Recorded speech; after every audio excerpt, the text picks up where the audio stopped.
Yo, what is going on, guys? This is the Walkthrough King, and finally, the Dead of the Night Easter egg has been solved, and thus, here we go. I got a guide for you guys. A nice, quick, and easy guide. I wanted to make this guide as short as possible so that way you could just get the steps and get on going in game. Now, since the Easter egg was just solved, there may be a few item location pickups that I did not know about before making this guide, so please pay attention to the description of this video so that way you know all of the latest information about this, and you know all of the locations in case I missed any, or if an Easter egg step is changed like Treyarch has done in the past, you will know exactly how to do the step and always be up to date on completing this Easter egg. So yeah, if I make any mistakes or any steps are changed or there's new locations that we didn't know about before making this guide, that will be in the description. Anyways, so into this guide now.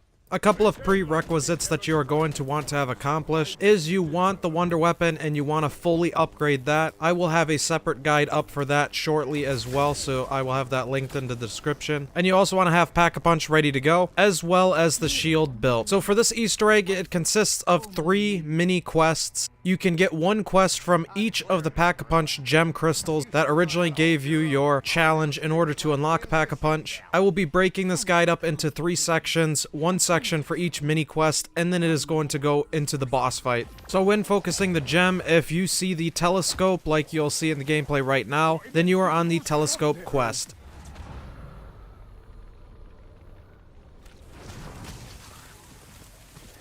So the first thing you want to do is have all players with silver bullets on at least one of their weapons, and then you're going to go into the graveyard and have all players shoot the bell on top of the building like so. Once you have done enough damage to it, then it will disappear and a giant blue beam will come out of it, and you know you will have completed this part correctly.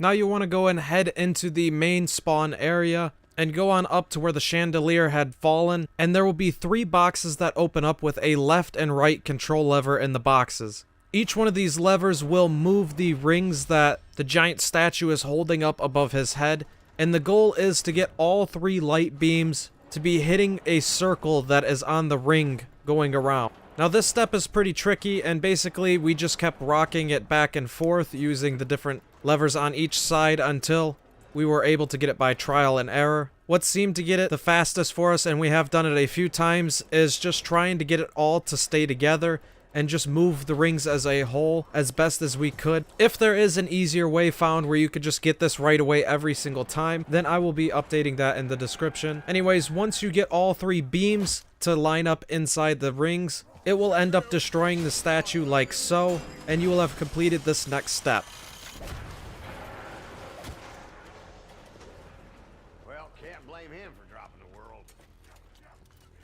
For the next step, we are going to be collecting 3 symbols in different locations, and each symbol has up to 3 different locations of scratch marks, which we have to add up the scratch marks, and then order the symbols from least to greatest, and then that is our order that we are going to be entering in those symbols, right up by the telescope in the observatory. So here, for a quick example, I will show you all 3 locations that I got in my game, as well as the scratch mark spots that are nearby each symbol. I have seen up to 3 scratch mark spots for each symbol location. Sometimes it uses 1, sometimes it uses all 3 spots. In the description, I will have a list of all of the spots, as well as all of the scratch mark spots that are in the areas of the symbols. As at the time of compiling this video, there are still a lot of spots that are unknown, and it is really hard in order to get all of the locations for a guide, as it is pretty RNG on which spots you're going to get each game. Anyways, here are the spots that I got with the scratch mark spots. All you want to do is take note of the symbol, add up the scratch marks, and then order the symbols from least to greatest.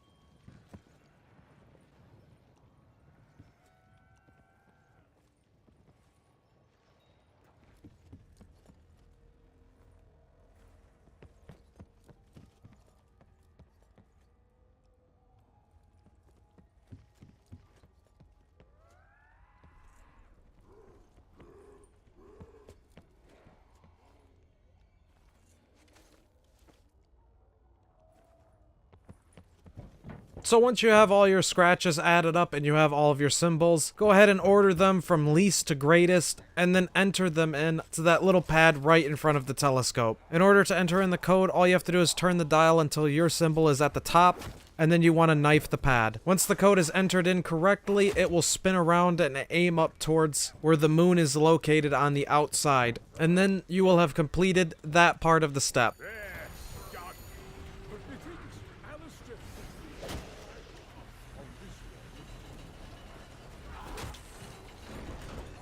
Now what you want to do is take out your shield and then go over to this pipe and turn the valve until the window is open.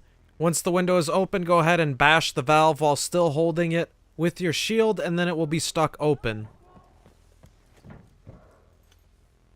Now what you want to do is turn on the electric trap down below and have everybody in your game, you have to do this with everybody, go ahead and take out your shield, run into the electric trap, and it will make your shield an electric shield for a short period of time. Quickly have everybody run up and go around the telescope and have everybody bash it with the electric shield at the same exact time. It will then go and clear the clouds around the moon, and once you have done that, go ahead and run downstairs and have everybody in your lobby hold the action button on the rock that was just revealed. After a few short moments of holding the action button on it, it will come out and start a ritual to where you cannot leave the room and you have to defend the room for a short period of time. I would recommend getting set up before going into this so that way you don't just get destroyed immediately.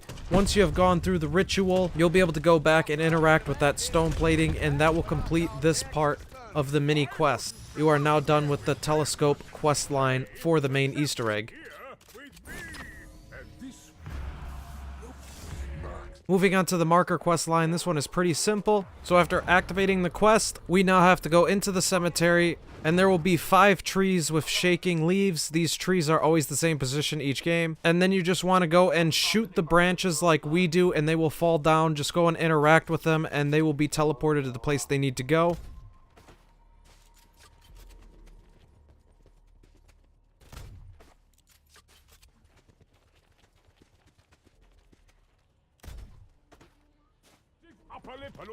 After you got all 5 branches teleported to where it needs to go, you want to go back into the cemetery, and there will be 4 graves that change locations each game.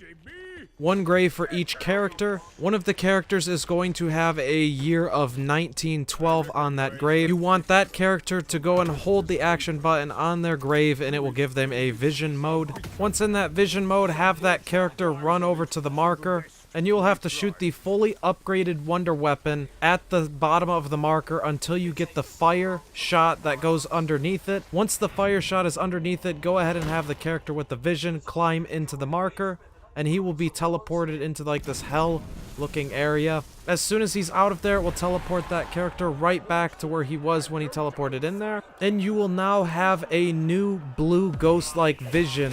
Now this character with the ghost-like vision is going to have to run around the map until they see a ghost, just like you saw in the Pack-a-Punch challenge. Once you see that ghost, you're going to have to follow that ghost all the way back to the graveyard. That ghost will then be set on fire and drop something on the ground. We'll be there on the ground. Go ahead and just hold the action button on it again like we did previously. It will activate the ritual. You'll go through the ritual, and then after you do the ritual, you are done with this part of the quest line.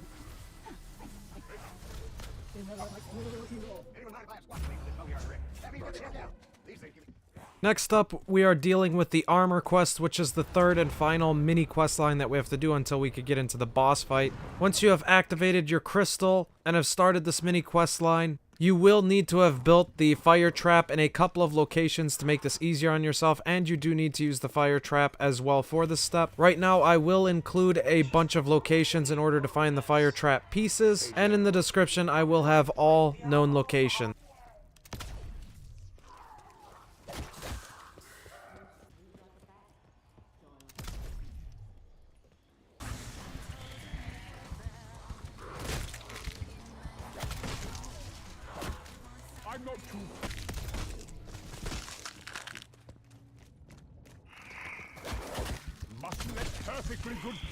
So once you have the fire trap built, I would recommend building it in the area that we built it in. We are now going to have to take out the fully upgraded wonder weapon and have a charge shot into the fire trap as it is running. It will turn the fire blue.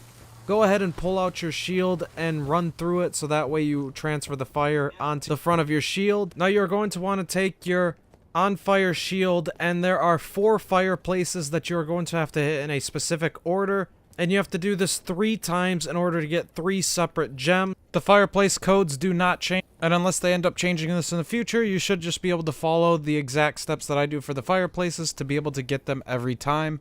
I will now show the locations and codes for the 4 fireplaces that you got to do 3 times.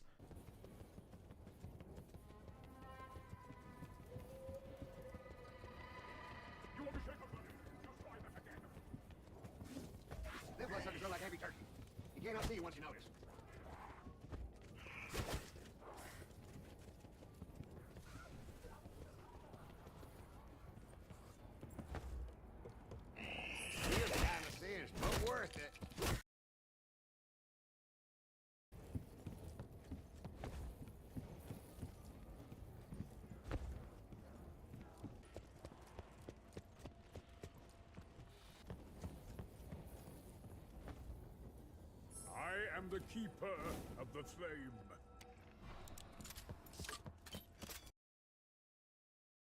So, you notice the butler acting a bit squirrely? I swear I seen him talking to himself. We're fighting dead folks. There's guns coming out of the walls. And you think Goofy's strange?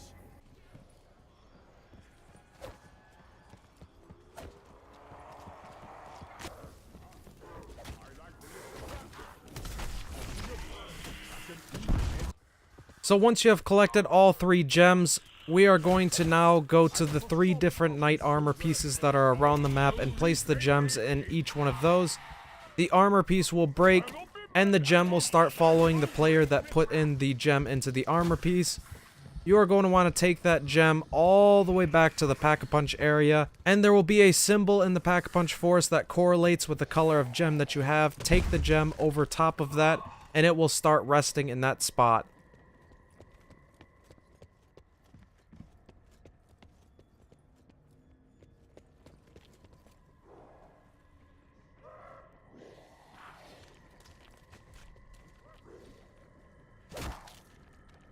Don't go start something you can't finish.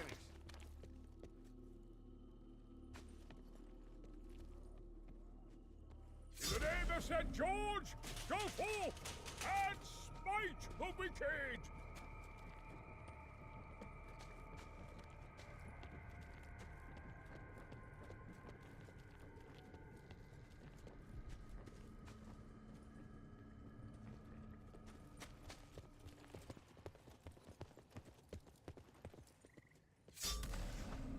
Present arms, soldier! You've just been press ganged!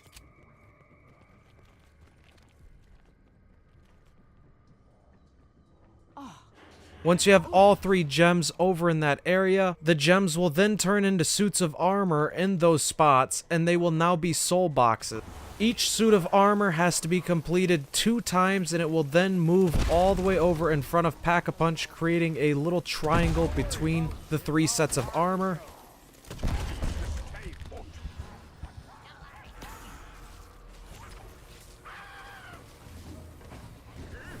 Go ahead and take a werewolf and have him go into the middle of that triangle and then kill him there. Once you do that, there will be a drop right on the floor, and that drop will be the final piece to the door. All you gotta do is hold the interaction button on that piece, and you will end up going into the ritual. Go ahead and complete that ritual, and you have now beat all 3 mini quest lines and are now ready to go into the boss fight. So once you are fully set up and are heading into the boss fight, there are 3 phases to this boss fight. For the first phase, what you want to do is there are a bunch of statues and they have light shining out of them. You want to turn that statue so that way it is facing the green symbol that is elevated in the map. Once you have all the statues pointing at that, you're going to want to bait the werewolf, who will be invisible, moving around the map trying to hurt you, into that green square, and then he will become visible and you will be able to shoot him and damage him. You want to keep doing this until the end of the first phase, and then you will move into the second phase, which is basically just surviving for a decent amount of time while fighting all the various enemies in the map as well as the werewolves. And finally, for the third and final phase, the main werewolf will come out and be invisible moving around the map again. This is exactly like phase 1. You just want to set up that green square and trap him in it, and then start doing a bunch of damage to him. I recommend going into this boss fight with the Helion Savo, as this does massive amounts of damage to him. And I would also recommend taking in as your secondary the Wonder Weapon. So once you have gotten through all 3 phases and taken out the werewolf, you will now get the cutscene and be able to enjoy that achievement for beating the Easter egg. Thanks for watching this guide. I hope you guys enjoyed this and found this informative. If there was anything that I should have gone a little bit more in depth on, feel free to leave a comment and I can correct anything that is needed to be correcting. Like I said, if there are any changes that need to be done to this guide, I will be updating the description all the time with any changes to this Easter egg. Apologies if I sounded off at all throughout this guide. I have been up for over 24 hours now, as we have just come off the hunt for this Easter egg, and I have gone through and completed it 2 more times just so I could get footage of everything for you guys and trying to get a few more locations. If this guide helped you, a sub would really be appreciated if you are new here, as this guide took a lot of work to create and get up for you guys right away, so that way you guys can start participating in this Easter egg immediately without having to go and solve everything for yourselves, as I know right when Easter eggs are first completed, information is kind of scarce out there on them. Anyways, I will be covering everything new that is coming out with zombies, and I will be having many more guides go up on this new DLC map. Thanks again for watching this. This has been the TheWalkthroughKing, and I'll see you guys at the next one.